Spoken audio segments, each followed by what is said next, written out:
계약금을 나타내는 규정은 우리 민법 565조 딱 하나 있어요.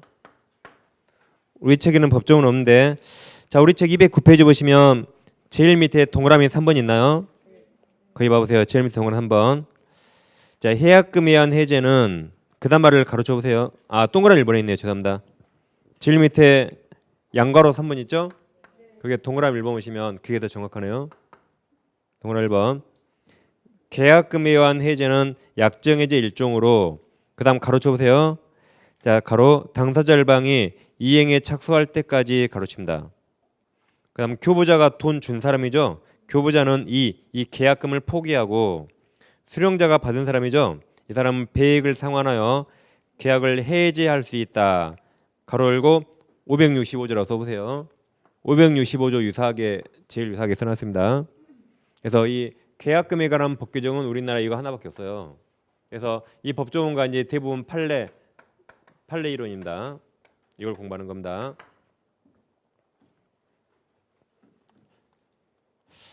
근데 이 계약금 계약은 아까 우리가 요물계약 그랬거든요.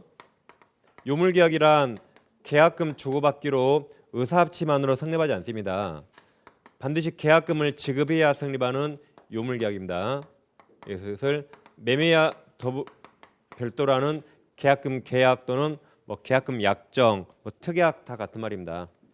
그래서 다 정했단 말이죠. 둘이 계약, 약정, 특약 다 같은 말이에요. 예를 들어보면 갑에게 토지가 있거든요. 이 토지를 갑과 을이 10억에 매매합니다. 그리고 이행기를 한 달 후로 정했다 해보세요. 한 달 후에 갑은 소유권 넘기고 을은 돈 주기로 했습니다. 그리고 이날 매매했어요. 이제 10월 1일 날. 매매인데 그럼 매수인은 매도인에게 반드시 계약금 줘야 됩니까? 10억에 매매했죠. 그럼 매수인은 매도인에게 반드시 계약금 줘야 됩니까? 줘야 되는 거 아니죠. 주기로 별도로 약속을 해야 돼요. 계약금 약속 안 할 수 있습니다. 보통은 많이 하죠. 그래서 둘이 별도로 계약금 주고받기로 약속을 해야 됩니다. 약속을 했다 해보세요. 계약금 주고받기로 약속했다. 그것을 계약금 계약, 뭐 계약금 약정, 특약이랍니다. 그래서 계약금 주기로 약속했어요. 그럼 계약금은 반드시 매매가의 10%를 줘야 됩니까? 그래서 그런 거 아니죠? 둘이 정하는 겁니다. 뭐 5만 원을 정할 수 있어요. 5억을 정할 수 있습니다. 둘이 합의하는 겁니다. 합의가 안 되면 계약금 계약 성립하지 않겠죠. 그래서 별도로 금액을 둘이 정하는 겁니다. 보통 한 10% 정도 적잖아요. 보통 이렇게 하죠. 그래서 얘들도 10%인 1억으로 정했다고 가정해 보세요.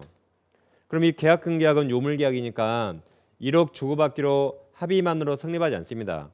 을이 갑에게 1억을 다 지급해야만 성립하는 요물 계약이에요. 합의 플러스 1억을 더 요합니다. 그래서 을이 만약에 갑에게 계약금 1억 다 지급했어요. 그럼 이제 계약금 계약 성립했죠. 계약금 계약 성립했습니다. 1억 다 지급했어요. 그랬을 때 아까 565조에서 계약금을 정의하는데, 그럼 갑과 을은 계약금 계약 성립했을 때 첫째 그 565조 해제가 해약금 해제 그래요. 해약금 해제할 수 있는가? 또는 계약금 해제 같은 말입니다. 계약금 해제. 이게 565조예요. 그럼 방금 가로쳤죠. 언제까지만 할 수 있다? 법조문에 가로쳤잖아요. 아까 당사자 일방이 이행에 착수할 때까지만 할 수 있습니다. 그래서 갑과 을 둘 중에 한 명이라도 이행에 착수하면 더 이상 못합니다. 언제까지 할 수 있다? 이행 착수 전까지만 할 수 있어요. 어떻게 하냐면 계약금 준 사람 을, 교부자는 자기가 준 계약금 1억을 포기합니다. 포기하고 수령자 갑은 1억 받았죠. 그럼 을 돈 1억과 내 돈 1억이에요. 그게 2억이죠. 그 배액을 상환합니다. 다시 을 돈 1억과 갑 내 돈 1억. 그럼 배액이 되죠. 그 배액을 을에게 상환합니다. 이렇게 하고 자유롭게 계약을 해제할 수 있어요. 이 해제를 해약금 해제 또는 계약금 해제랍니다. 근데 언제까지 할 수 있다? 이행 착수 전까지만. 그래서 갑과 을 둘 중에 한 명이라도 이행에 착수하면 더 이상 이 해제 못합니다. 그럼 자, 예를 들어볼게요. 다시 토지를 오늘 10억에 매매했죠. 이행기 한 달 후로 정해서요. 한 달 후에 갑은 소유권 넘기고 을은 돈 주기로 했습니다. 10억. 그리고 계약금 계약 1억까지 다 성립했어요. 우리 갑에게 1억 다 보냈죠. 그리고 둘이 기분 좋게 헤어졌어요. 이행은 한 달 후에 합니다. 헤어졌는데 매매 계약 체결하자마자 갑자기 이쪽에 개발이 된대요. 하룻밤 자고 나면 1억씩 올라요. 하룻밤 자고 나면 토지가. 한 달 기다리면 토지가 지금 40억 했을 것 같아요. 하룻밤 자면 1억 오르고. 그럼 누가 쓰러지겠어요? 갑이 쓰러지겠죠? 안 팔았어야 되죠? 잘못 팔았습니다. 그러죠? 우리가 의리면 아주 잘 샀죠? 우리가 아주 잘 샀어요. 그럼 갑은 잘못 팔았죠? 그럼 우리가 갑이라면 어떻게 해야 돼요? 그렇죠? 우리가 갑이라면 빨리 배액 상환하고 해지하면 그나마 1억만 손해봐요. 그러겠죠? 계속 오르니까. 그래서 갑은 을에게 2억을 주면 됩니다. 근데 갑이 을 통장번호 알까요? 일반적으로 모르겠죠? 여러분이 매도인인데 매수인 통장번호 물어본 적 있나요? 보통 모릅니다. 그래서 갑이 을에게 전화했어요. 통장번호 좀 가르쳐달래요. 제가 2억을 보낼 테니까. 그럼 우리 통장번호 가르치겠어요? 있던 통장 다 없애버려요. 어떻게 알아서 보낼지 모르니까. 그러겠죠?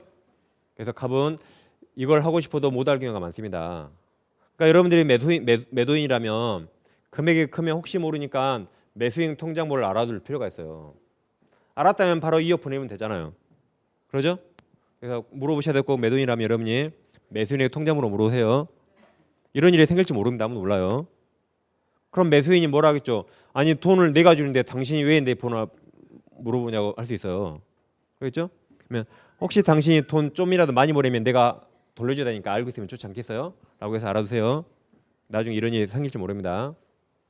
그래서 갑은 이렇게 해지하면 돼요. 이렇게. 그럼 우리가 을이라면 아주 잘 샀죠. 우리가 을이라면 어떻게 해야 돼요?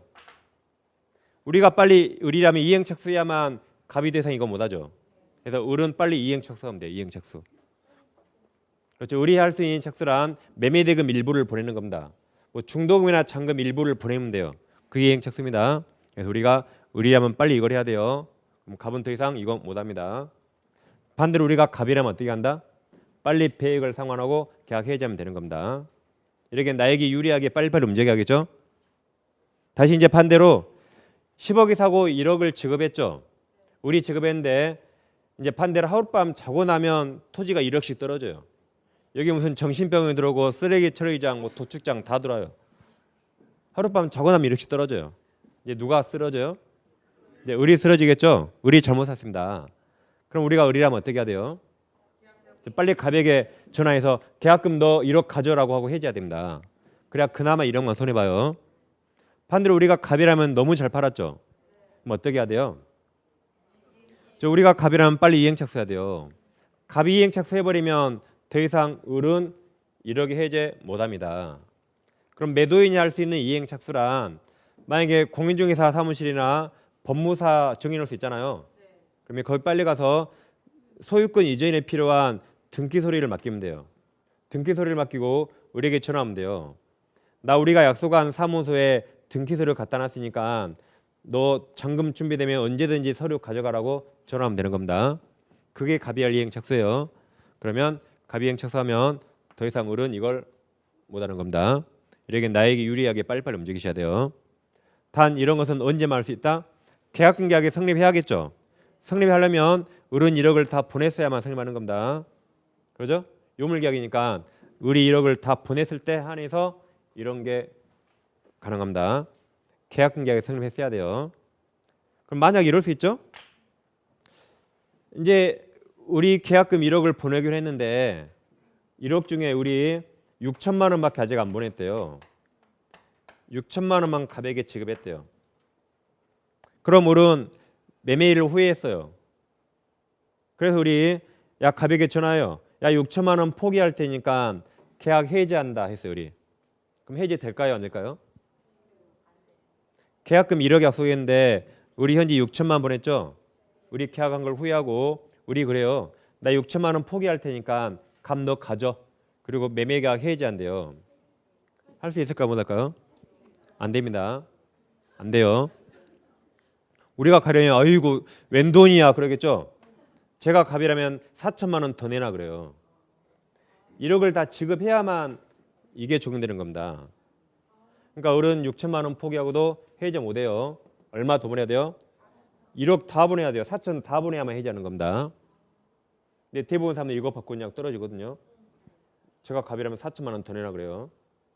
그래서 이건 계약금 계약이 성립해야 가능해요. 아직 1억 다 안 보냈죠.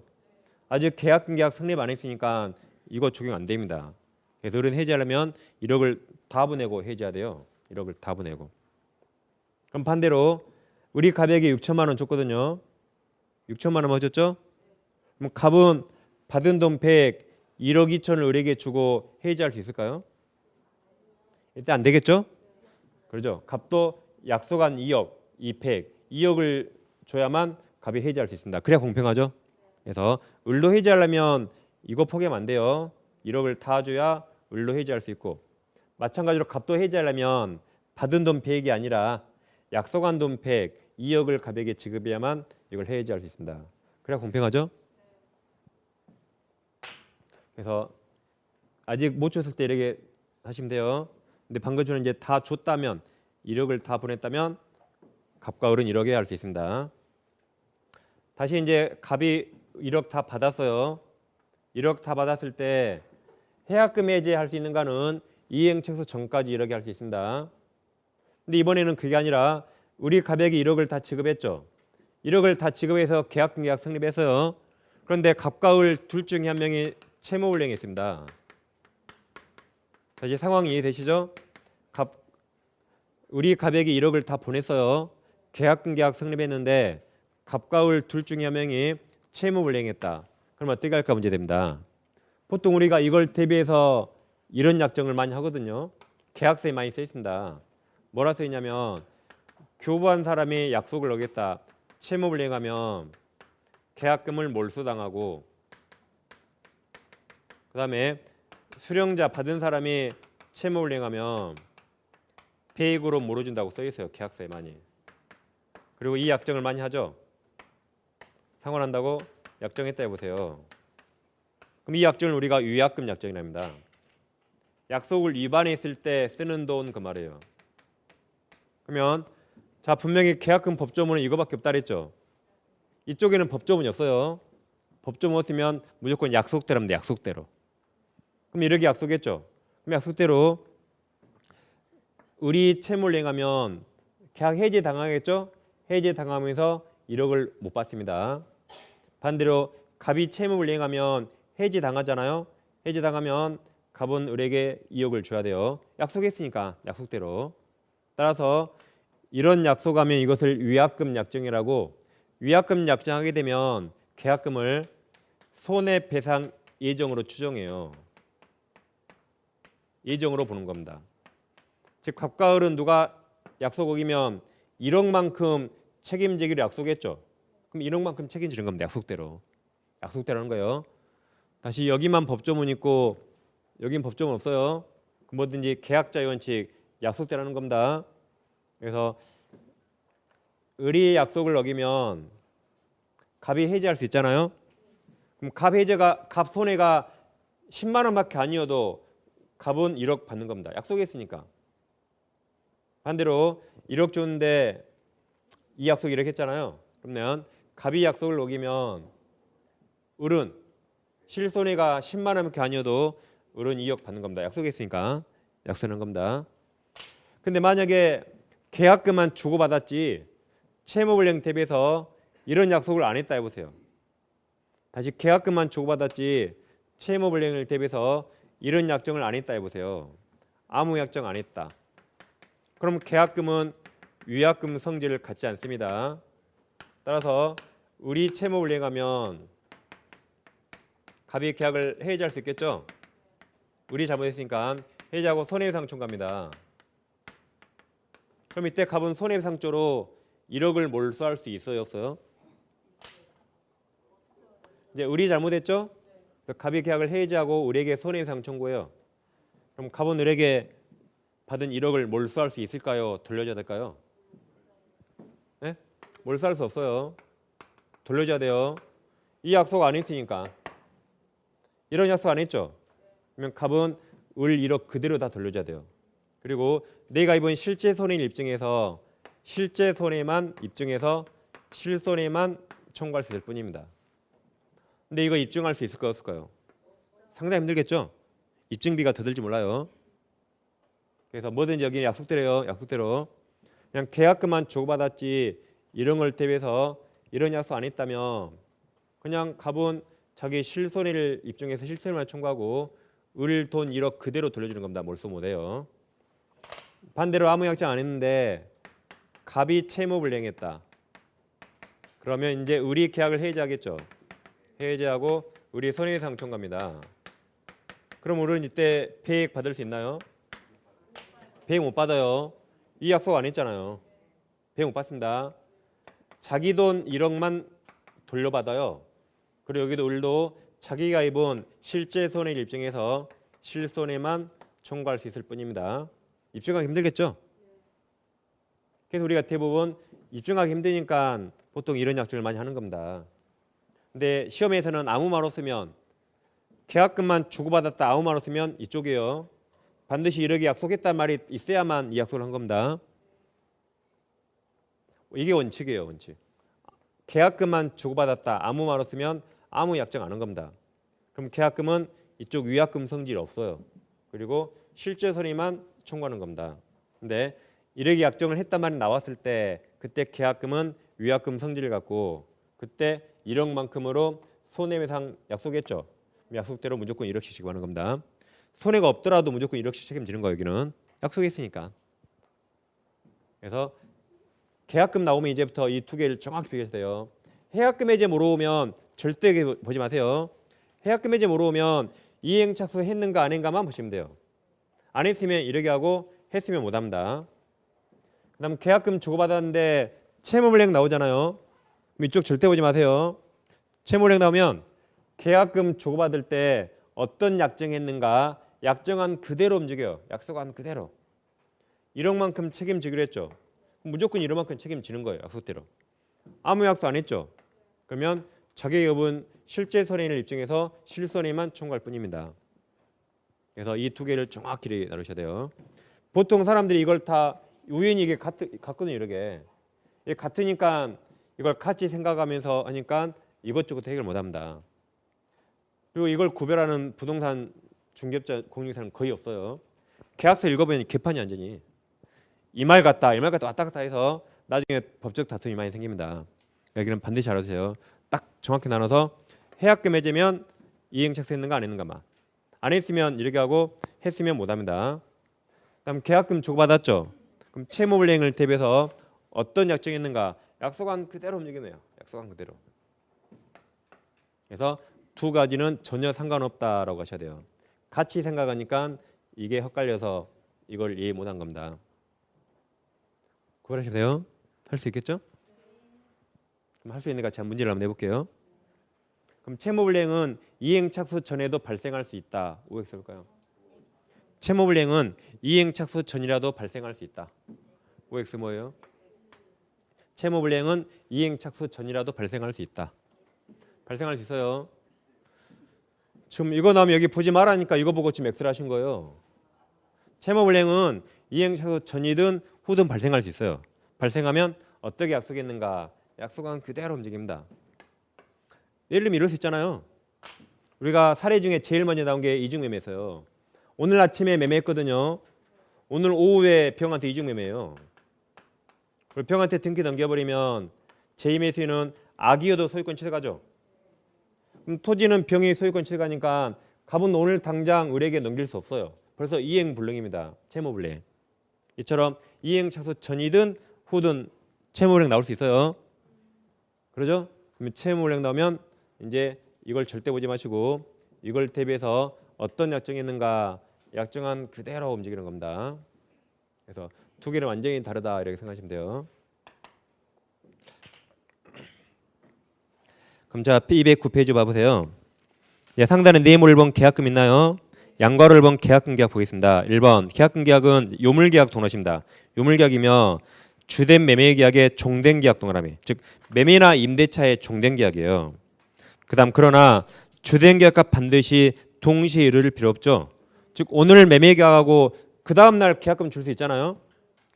상관없습니다. 시기는 달라도 돼요. 그다음 2번 따라서 단지 계약금을 지급하기로 약정만 한 단계에서는 아까처럼 아직 다 안 줬다 이렇게 1억 다 안 줬대요.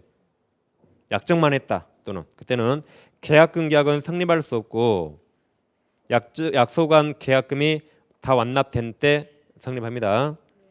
다음 양가로 2번 계약금 성질했죠. 박스 증약금 있나요? 증약금이란 뭔가 했다는 증거입니다. 그래서 계약 성립 증거로서 의미를 갖는다. 계약금은 최소한 성질이에요. 뭔가 했으니까 계약금 줬겠죠. 라고 하는 거죠. 다음 해약금 보시면 해약금은 법조문에 있어요. 계약을 해지할 때 쓰는 돈 이 말입니다. 이건 법조문이 있어요. 그래서 계약금은 해약금으로 추정돼요. 근데 여기는 법조문 없거든요. 그러니까 계약금은 이 약정 했을 때만 위약금 성질 갖고 이 약정 안 하면 위약금 성질 없습니다. 여기는 법에 있고 여기는 법이 없기 때문에 별도로 약속했어야만 계약금은 위약금 성질 가져요. 근데 이 법조문이 있으니까 계약금은 해약금으로 일단 추정합니다. 근데 두 개를 전혀 따로따로 보시라서요. 안 헷갈리게. 그럼 해약금 보시면 계약 해제권을 유보하는 작용을 한다. 당사자 사이 특별한 약정이 없는 한 계약금 해약금으로 추정이 돼요. 특별한 약정이 없더라도 법조문이 있으니까. 아래 이억금 수수된 계약금을 위약금을 한다는 약정 동하십니다.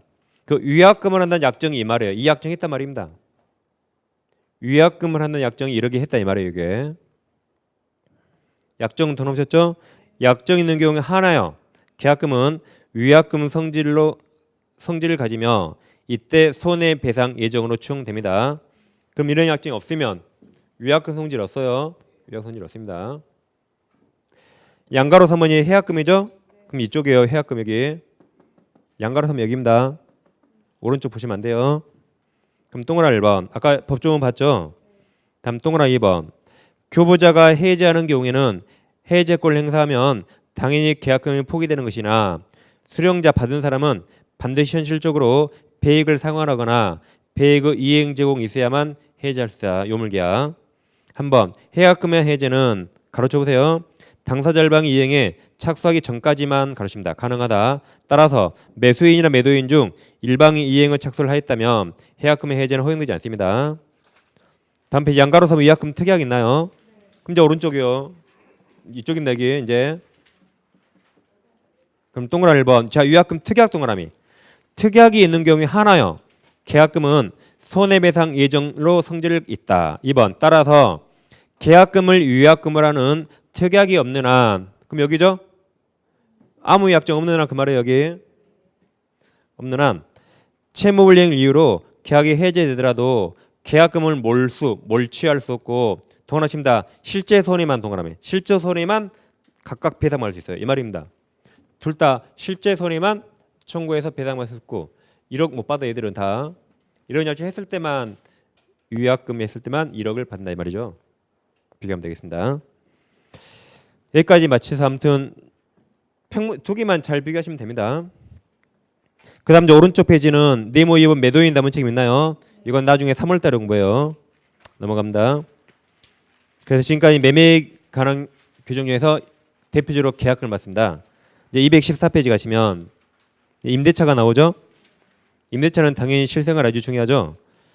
이거 이제 다음 주에 주택임대차보호법과 상가건물 임대차보호법 공부합니다. 민법에서 제일 중요해. 이게 실생활에 가장 많이 써먹죠. 그래서 지금부터 임대차의 규정이 이제 그럼 214페이지는 네모 3번 임대차 써 있나요? 여기는 민법상 임대차예요. 그러니까 여기 공부할 때는 주임법, 상임법 상관하면 안 됩니다. 민법상 임대차. 예를 들면 토지를 임대차했다. 토지 임대차는 주택 임대차도 아니고 상가 임대차 아니죠. 그러니까 아까 특별법 적용 안 되고 이 민법 임대차만 적용돼요. 그래서 주택 임대차나 상가 임대차 지금 생각하면 안 됩니다. 그럼 자 밑에 618조 임대차 의의가 있나요? 임대차는 당사자 일방이 임대인이요. 임대인이 다음 상대방이 임차인에게 목적물을 사용 수익하게 할 것을 약정동원하면 약정하고 그다음 상대방이 임차인이 이에 대하여 동원하십니다. 차임을 지급 동원함이 차임이 월세 차임 지급 동원함이 반드시 유상이에요. 그러니까 지상권 지역권은 유상 무상 가능했죠. 근데 전세권에는 우리가 전세금 지급 동원은 쳤거든요. 반드시 유상. 임대차도 반드시 유상이에요. 우리는 임대차인데 월세를 안 준다. 그것은 사용대차입니다. 사용대차. 무상으로 빌려준 거예요. 다시 차임 지급할 것을 약정 동원함에 약정함으로써 효력이 생긴다라고 약정에 동원함 두 번 쳤죠. 이런 걸 낙성계약 그래요. 그러니까 임대차 했단 말은 물건 넘기로 약정하고 돈 주기로 약정한 겁니다. 물건 넘기고 돈 줬단 말이 아니에요. 앞으로 물건 넘기기로 약정하고 돈 주기로 약정했다. 이게 임대차가 성립한 겁니다. 이걸 약간 낙성계약 그랬어요. 그래서 밑에 동그라미 1번을 읽어보세요. 두 줄. 2번을 보시면 차임의 임대차 요소이나 즉 차임이 없으면 임대차가 아니에요. 그다음 그렇잖아 반드시 금전에 한하는 건 아니다. 즉 뭐 쌀을 줄 수도 있죠. 월세 대신. 그러죠. 석유를 줄 수도 있어요. 금전하지 않습니다. 다음 반면에 보증금은 임대차 성립 요소가 아니에요. 법에 안 써 있으니까. 우리가 보증금을 왜 주죠? 임대차 할 때. 그 사람을 못 믿어서. 혹시 임차인이 월세 안 주고 도망갈까 봐. 혹시 임차인이 내 물건을 부셔놓고 그냥 갈까 봐. 사람을 못 믿어서 보증금 받죠. 근데 안 받을 수도 있죠. 보증금은. 그죠? 근데 차임은 요소요. 차임을 안 준 건 임대차가 아니란 말입니다. 그래 잘 기억하시면 되겠어요. 그다음 이제 양가로 2번 임차권의 대항력 있나요? 자 621조 1항 보세요. 부동산 임차인은 당사자 간에 반대 약정이 없으면 임대인에 대해서 그 임대차 등기 절차에 협력할 것을 청구할 수 있다. 그럼 임대인이 반대하면 등기 못합니다. 이건 다 임의 규정이에요. 2항 부동산 임대차를 등기한 때는 그때부터 제3자에 대하여 효력이 생긴다가 대항력이 생긴다 그 말입니다. 대항력. 우리가 제일 첫 시간에 대항력이 뭔가 봐봤어요. 물권은 원래 대항력이 있다 그랬죠.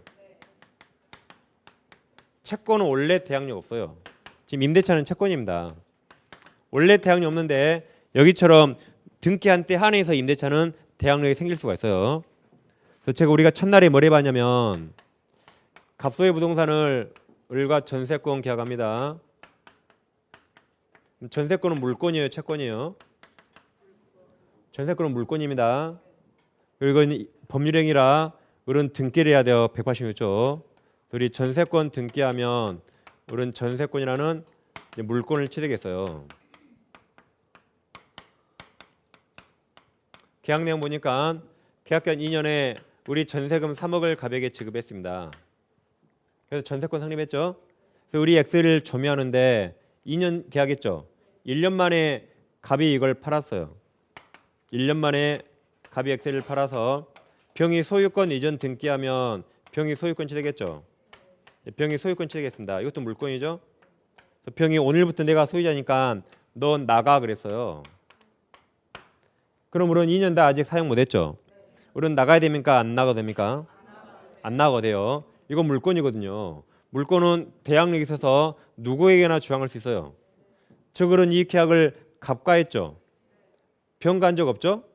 그러더라도 물권은 대항력이 있으니까 계약한 당사자뿐만 아니라 누구에게라도 내 권리를 주장할 수 있어요.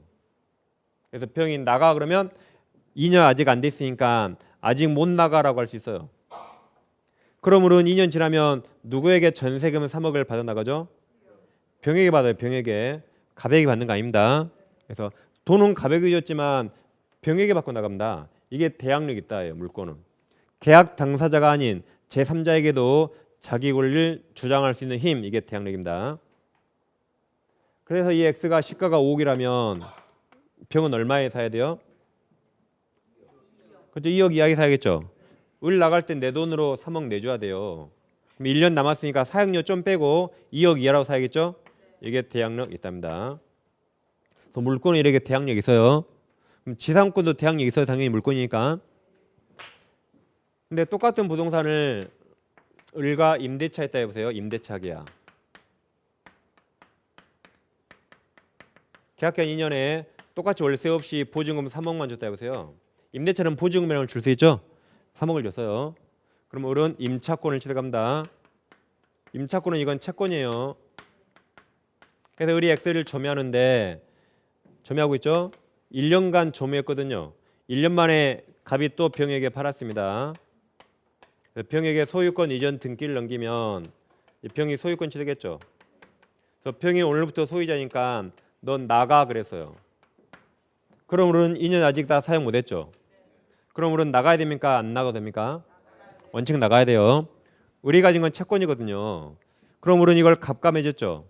채권이란 계약 맺은 당사자에게만 주장할 수 있고 병과 계약한 적 없죠. 그러면 제3자에게 주장할 수 없습니다. 이걸 채권은 대항력 없다고 표현해요.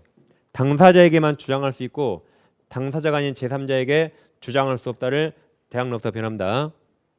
그런데 채권이 먼저 성립했고 물권이 나중에 성립하더라도 물권 힘이 셉니다.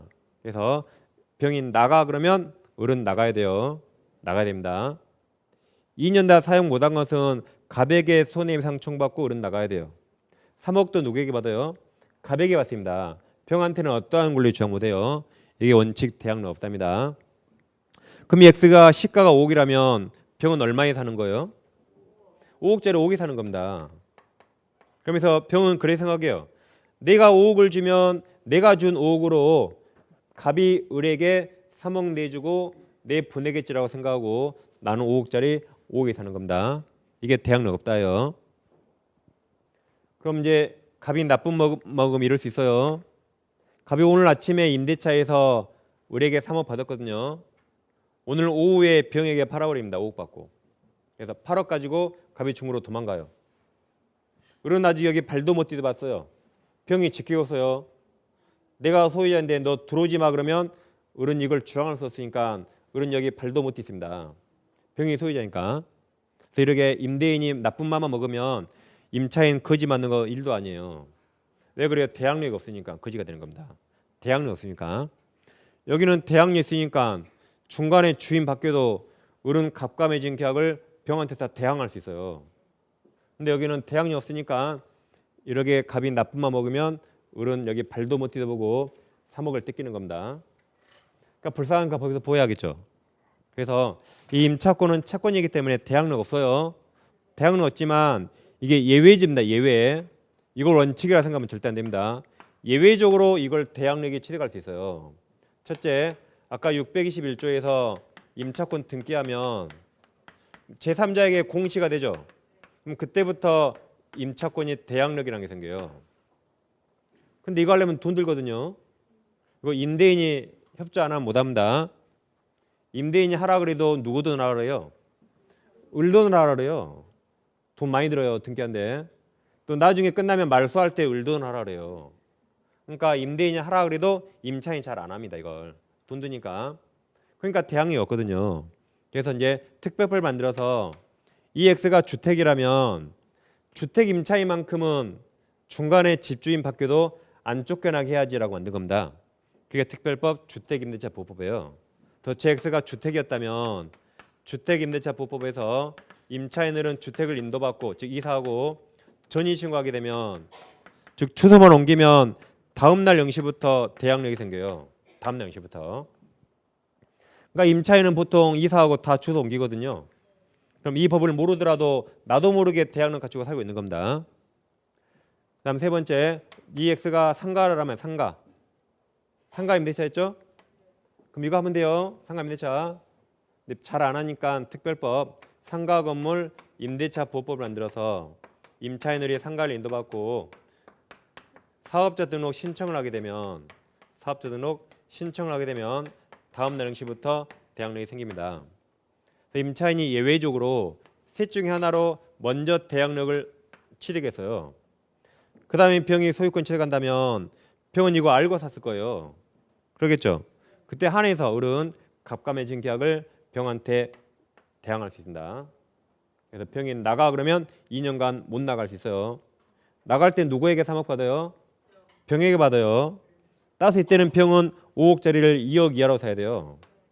이게 왼쪽하고 똑같이 대항력이 있답니다. 그러니까 물권은 원래 대항력이 있어요. 채권은 원래 없습니다. 이런 말이 나왔을 때 한해서 예외적으로 대항력이 있습니다. 그게 지금 보신 621조예요. 근데 이건 임의 규정입니다. 다. 그래서 임대인이 협조해 줘야 돼요. 그래서 밑에 법조 밑에 동그라미 1번, 2번 세 줄 다 한번 읽어보세요. 그 다음에 양가로 3번 임대인의 유지 수선 의무가 있나요? 자, 623조 임대인 의무죠. 자, 보세요. 임대인은 목적물을 임차인에게 인도해 줘야겠죠? 인도하고 계약 존속 중 그 사용 수익에 필요한 상태를 유지하게 할 의무를 부담한다. 표현이 좀 이상하지만 임대인이 목적물을 유지 수선해 준다 이 말이에요. 단 이건 임의규정입니다. 그래서 밑에 동그라미 3번 임의규정 동그라미. 임의규정이므로 임대인 수선 의무를 면제하는 특약도 유효합니다. 그래서 임대인이 유지 수선하지 않는다고 특약하면 그 특약 유효입니다. 그럼 임차인이 자기가 알아서 해야 돼요. 다음 오른쪽 보시면 양가로 4번이 임차인 비용 상한이죠. 하단에 5번이 건물 기타 공작물 임차인은 부동 매수입니까? 넘기시면 6번이 지난번에 했죠? 지당 매수 청구예요. 이제 이 세 가지가 임대차에서 시험이 제일 잘 나옵니다. 이게 임차인의 세 가지 권리예요.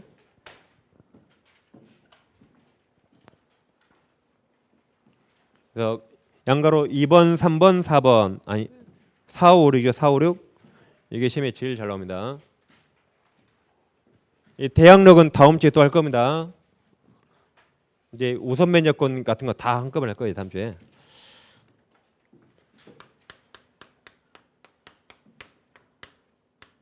임차인 상권리하면 제일 먼저 비용 상한 청구권이 있어요. 여기서 비용이란 필요비와 유익비를 말한다고 했었죠. 두 번째 이제 부동물 매수 청구권을 오늘 새롭게 볼 겁니다.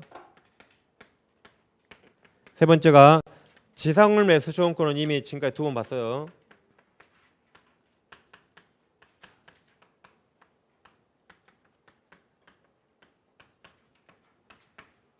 그럼 부동물 매수 청구권은 건물 임차인 행사예요.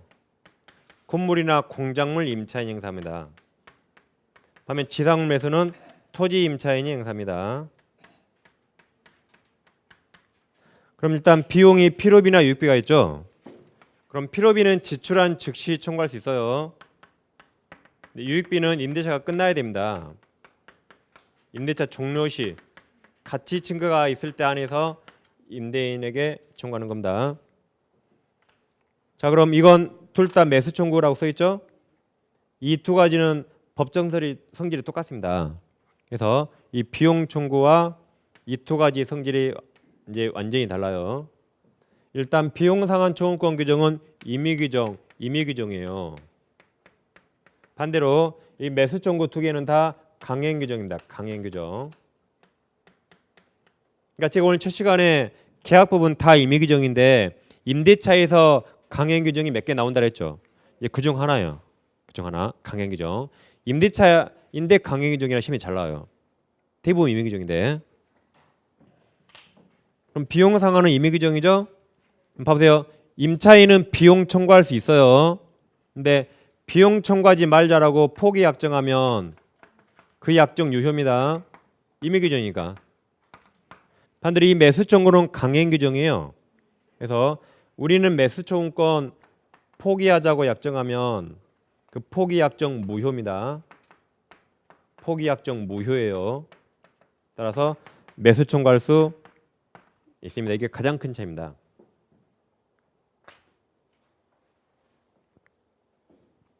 그 다음에 이제 좀 이따 보겠지만 월세 2달 못 내면 임대차를 해지하고 쫓아낼 수 있어요. 월세 몇 달분? 2달분 못 내면 해지하고 쫓아낼 수 있습니다. 그래서 임차인이 월세를 2달 밀렸어요. 채무불이행한 임차인. 월세 2달 밀려 쫓겨납니다. 쫓겨나는데 이 사람이 비용을 지출했다면 비용 받을 수 있을까요? 못 받을까요? 지금 월세 2달 못 내 쫓겨나요. 월세 2달 못 내서. 근데 비용 지출했다면 비용 받고 나가요? 못 받아요? 예? 그렇죠. 받을 수 있어요. 받을 수 있어요. 지금 망설인 분은 뭔가를 지금 잊어버렸어요. 뭘 잊어버렸죠? 그렇죠. 비용은 도둑놈 살 수 있다라고. 월세 고작 2달 밀렸어요. 도둑놈보다 훨씬 착해요. 무조건 받을 수 있다. 비용은. 이 매수 청구를 못하는 겁니다. 이 채무불이행한 임차인 매수 청구를 못하는 거예요. 이런 식으로 두 개 완전히 다르다. 또 몇 개 더 있는데 나중에 하는 겁니다. 이제 두 개 완전히 다르다 생각하시면 돼요. 자, 그럼 215페이지는 626조 있나요? 양괄호 4번입니다. 626조 1항 보세요. 임차인이 임차물 보존에 관한 필요비 동원하십니다. 필요비를 지출한 때는 임대인에 대해서 그 상환을 청구할 수 있다. 2항 임차인이 유익비 동원하십니다. 유익비를 지출한 경우에는 임대인은 동원하십니다. 임대차 종료 시 동원하며 종료 시에 그 가액 증가가 현저한 때 하나여 임차인이 지출한 금액이나 그 증가액을 상환하여야 한다. 임대인이 상환해야 되죠. 그러니까 임차인은 청구할 수 있습니다. 그럼 그 밑에 동그라미 읽어보세요. 임대인에게 수선 의무가 있으므로 그게 아까 왼쪽에 623조예요. 그 다음 임차인은 존속 중 임대차 존속 중에도 임대인에 대해서 필요비 청구 가능하단 말이 즉시 청구할 수 있다. 2번 유익비 상환을 청구하기 위해서는 임대차 종료 시 가액 증가 현존한 경우에 한해서 그 지출 금액 또는 증가액을 임대인 선택에 따라 청구할 수 있습니다. 다음 4번 5번 다 했죠? 4번 5번 다시 읽어보세요. 임의 규정이라 비용 상환 청구권 포기한다. 그 특약 다 유효해요. 그러면 청구 못합니다. 그 다음 양가로 2번에서 밑에 법조문 646조 있나요? 임차인의 부속물 매수 청구권이 있습니다. 자, 부속물 이제 봐볼게요.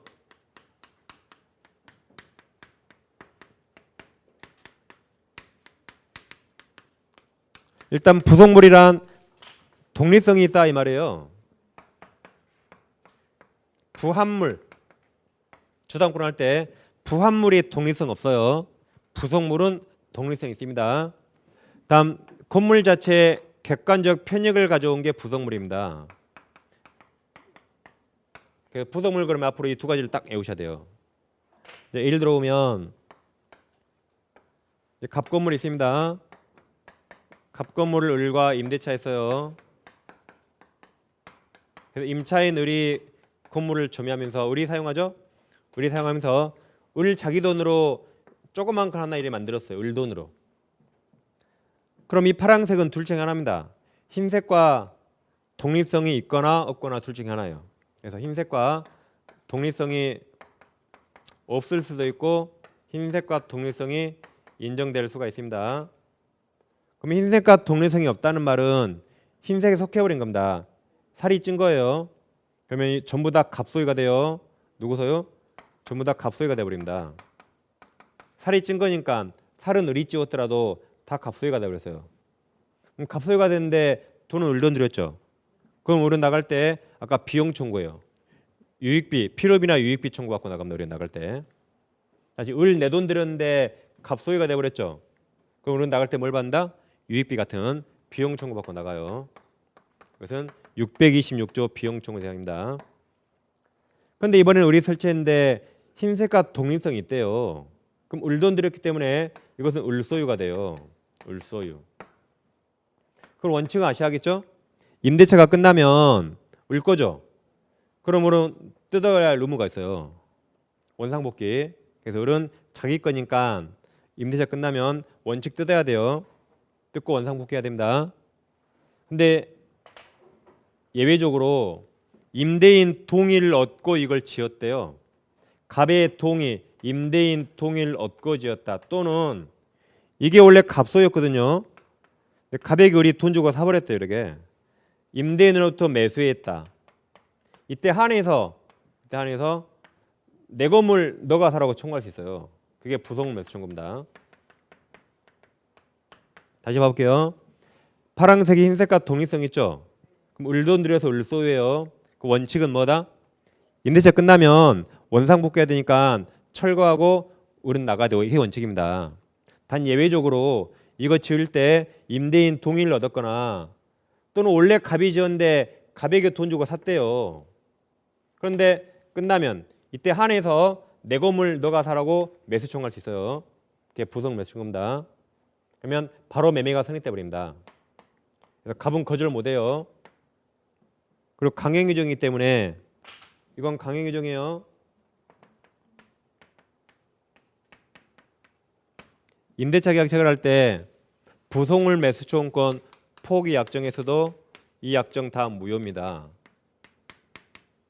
안 한 거하고 똑같죠?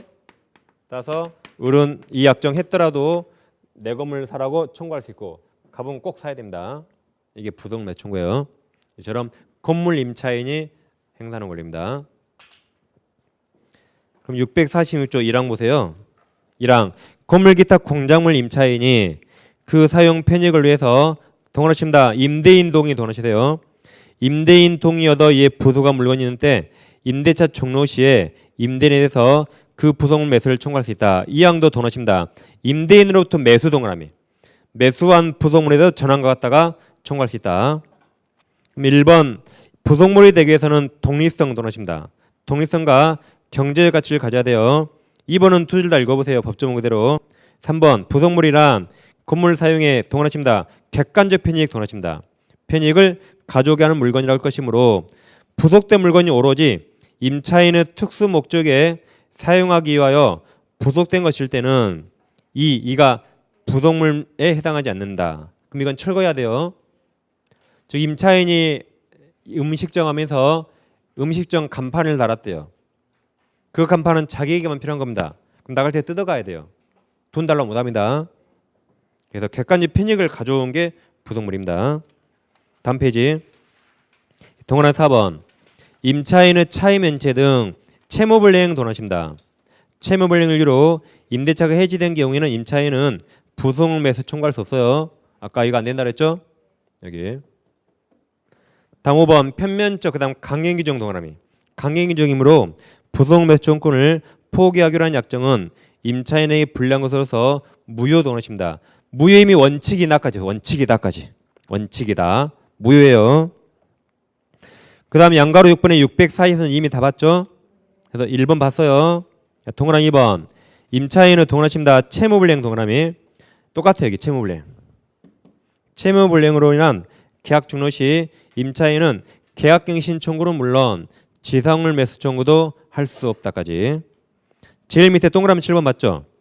자, 편면적 강행규정 동원하십니다. 강행규정이므로 임대차 종료 전 지상물 일체를 포기하기로 하는 임대인과 임차인 약정은 특별한 사정이 없는 한 무효이다까지 보시면 되겠어요. 이건 지상물 할 때 다 봤죠? 지금 두 번 이미 다 해서 그냥 넘어갑니다. 다음 오른쪽에 양가로 7번 차임 지급 의무가 있나요? 1번 임차인의 차임 면책이 이익이 동그라미. 이익이 차임에게 달한 때 임대인은 계약을 해지할 수 있다. 2번 이는 편면적 강행 규정으로 임차인에게 불리한 약정은 무효이다까지. 편면적은 한 명만 보호하죠. 누구만 보호한다? 임차인만. 그러니까 법조문에는 월세 2달 밀리면 해지하고 쫓아낼 수 있어요. 그러죠? 몇기 법조문은 이게요. 월세 2달분. 근데 각과 우리는 월세 4기 연체하면 해지한다고 약정했어요. 법조문과 다르죠. 근데 임차인에게 유리해요, 불리해요? 유리하니까 이건 유효해요. 유리하니까. 편면적 한쪽만 보호한다. 다시 법조문과 분명히 다르잖아요. 그렇지만 임차인이 유리하면 유효해요. 유효. 근데 이걸 일기로 바꾸면 임차인에게 불리하죠. 그럼 이때 이건 무효예요. 그게 예컨대니까 읽어보면 되겠습니다. 그러니까 편면적이란 한쪽만 보호해요. 임차인만. 법조문과 다르게 약정했더라도 임차인에게 유리하면 유효, 불리하면 무효. 그게 편면적입니다.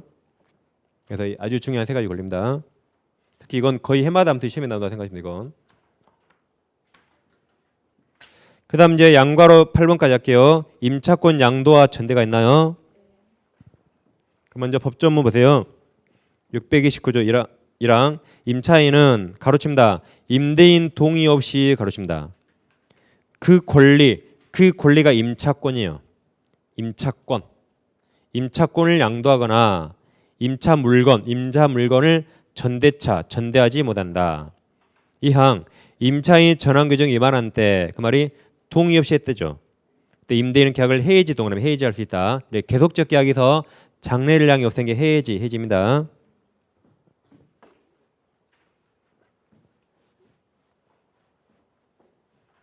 무슨 말인가 양도와 전대를 좀 비교해 볼게요.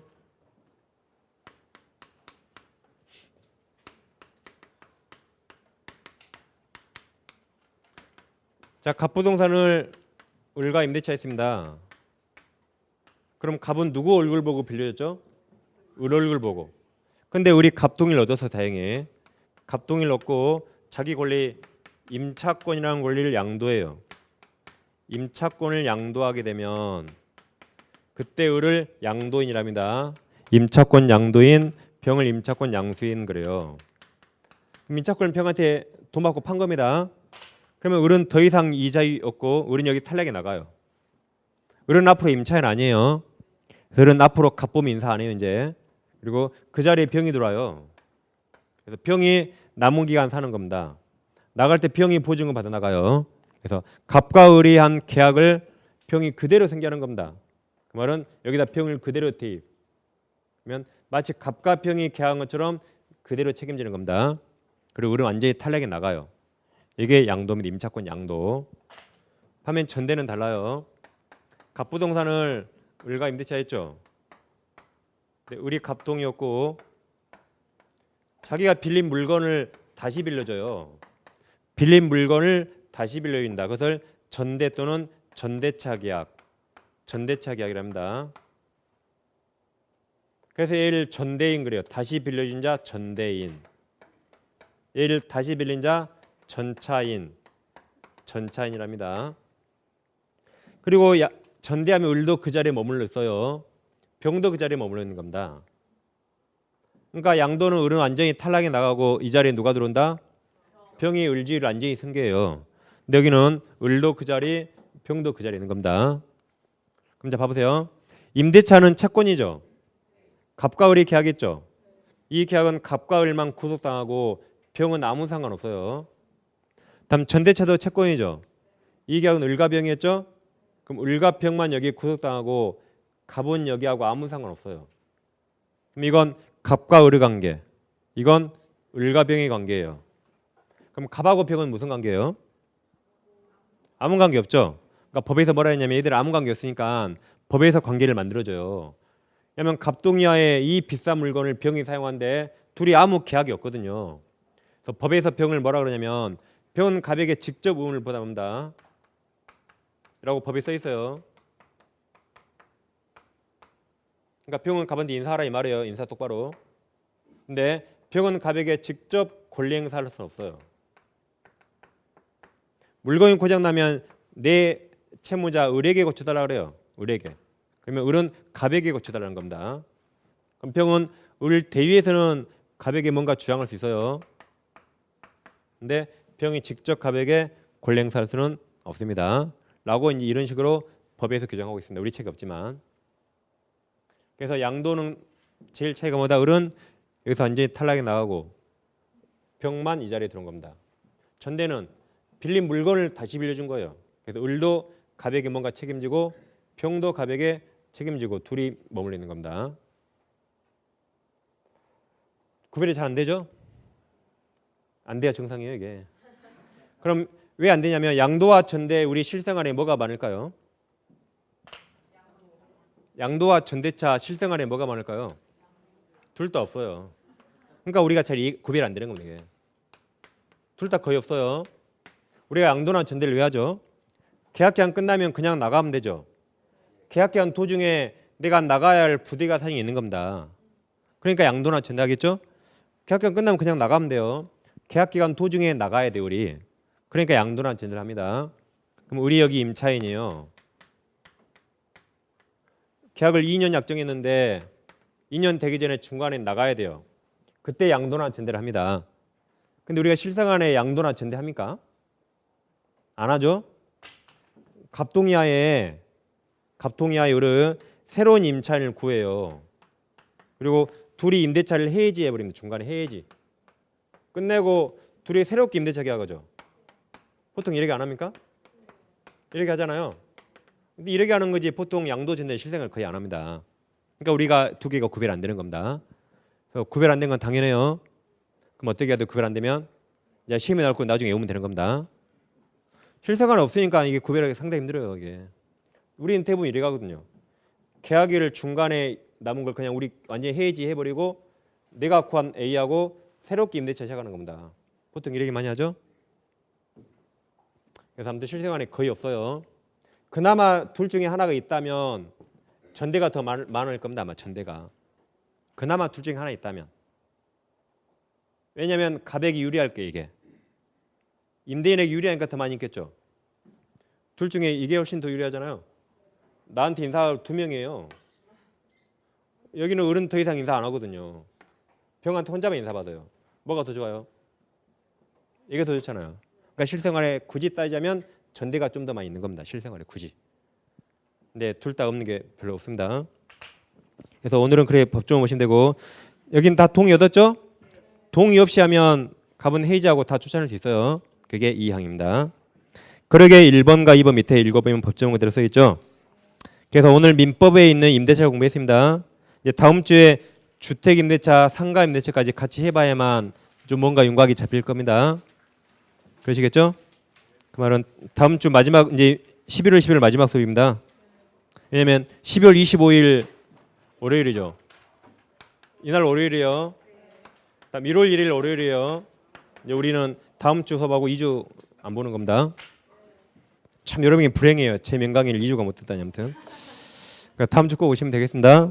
자, 수고하셨습니다.